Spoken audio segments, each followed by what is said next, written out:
السلام عليكم ورحمة الله وبركاته. فيه لغز نشره الأخ قيفي قريشي. قال فيه بحزيك من بكرة ضعيفة وشنهاز يظل عليها كل جمال كازي، لا خطمها تركز بالحمولة تركاز، ولقت الحمل ما بين الخطاء والطرازي. قلنا في الجواب إبرة خياطة جات في لغز وعجاز، وأنا لدي في الحلول امتيازي، والآلي المبذول لو هاجسي فاز مرجوع لأهله، لأن ما ننتهازي. وسلامتكم. وفي الحقيقة قد تواصلوا معي واستعدوا بالآلي،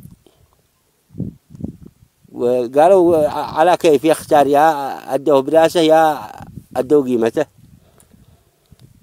قلنا أنا بالنسبة لرأيي قد ذكرته في الجواب، وبيض الله وجيههم ويعتبر وصل وما بش حاجة. لو يدوا لنا أوالي على حل الغاز كان قدنا في الفضل.